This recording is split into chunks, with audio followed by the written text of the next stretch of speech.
Atensyon mga SSS pensioners, importanteng panawagan ng SSS sa mga pensyonado para sa buwan na ito ng Abril. Dapat ninyong gagawin at malaman. Pag-uusapan natin sa video na ito. Hold up.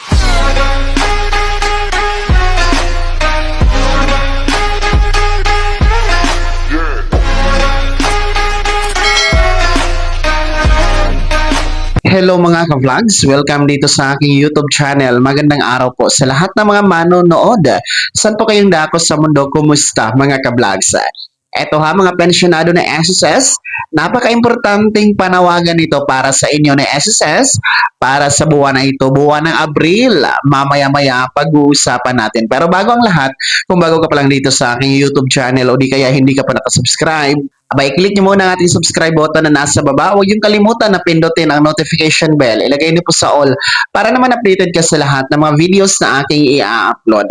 So, eto na nga po dahil buwan na tayo ngayon ng April. Today is April 2. Abay, meron pong importanteng panawagan ng SSS na nais ipagawa sa inyo mga pensyonado, no? Para sa buwan na ito. So, para ito sa mga pensyonadong meron pong birth month nitong buwan ng April sapagkat panahon nyo na po para kayo na naman po ang mag-comply ng Annual Confirmation of Pensioners or SSS ACOP. Sapagkat every birth month nga po ito, every month kailangan merong magpapa-ACOP sa SSS. So last month, yung mga merong birthday ng March.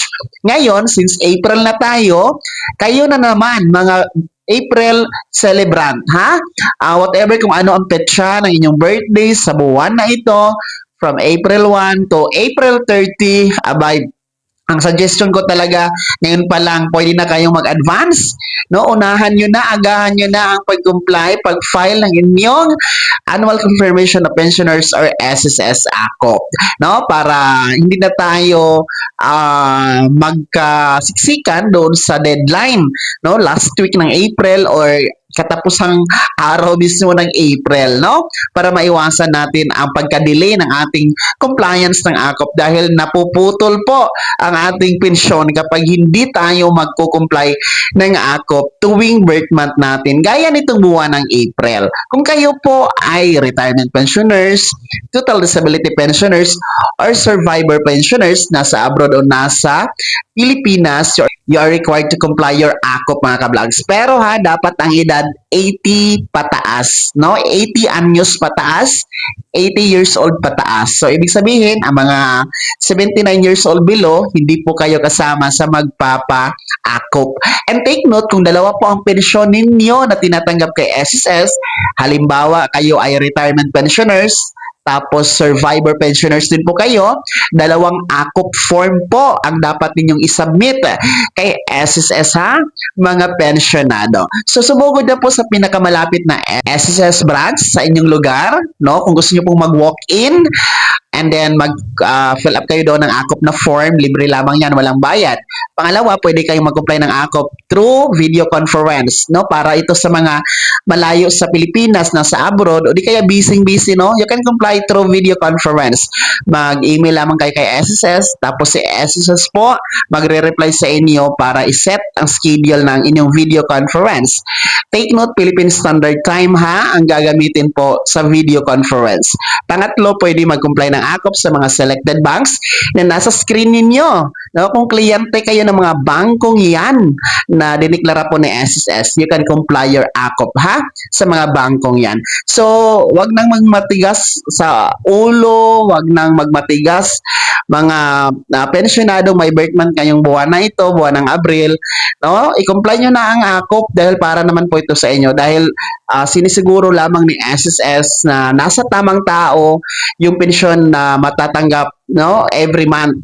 And talagang buhay pa ang pensyonado. Yun kasi ang purpose bakit kailangan ng ACOP. Ang mga 80 years old pataas every birth month. Kaya naman mga SSS pensioners, sino po sa inyo dito ang merong birth month nitong buwan ng Abril? Oy, happy birthday sa inyong lahat ha. At sino sa inyo dito ang kailangan na mag-comply ngayon na buwan na mga 80 years old pataas. Pakikomento sa comment section na nasa baba, pakilakip ng buong pangalan at kung taga saan kayo. Bago ako magtapos sa video na to, kung gusto niyo pong sumuporta sa aking YouTube channel, maaari niyo pong i-click ang ating super thanks button na nasa baba. Sa mga gusto maging miyembro, pwede po i-click yung ating join button. Maraming perks dyan mga ka-vlogs. Be my member now. Sana'y naging gabay ang video na to kahit paano na pag-uusapan natin ng mga mahahalagang bagay-bagay na may kinalaman sa pagiging miyembro, benepisyaryo at pensyonado sa SSS. Kung hindi ka pa nakasubscribe dito sa aking YouTube channel, maaari nyo na i-click ang ating subscribe button na nasa baba. Huwag yung kalimutan na pindutin ang notification bell. Ilagay niyo po sa all para naman updated ka sa lahat ng mga videos na aking i-upload. Maaari nyo rin i-like ang video na to. At kung meron ka pang mga katanungan, maaari nyo i-komento sa comment section na nasa baba. Paki-follow na din po ang aking official Facebook page na nasa screen nyo. Muli po, ako si Daniel Timpawa na nagsasabing dito sa aking YouTube channel, pawang katotohanan at lahat, totoo lamang.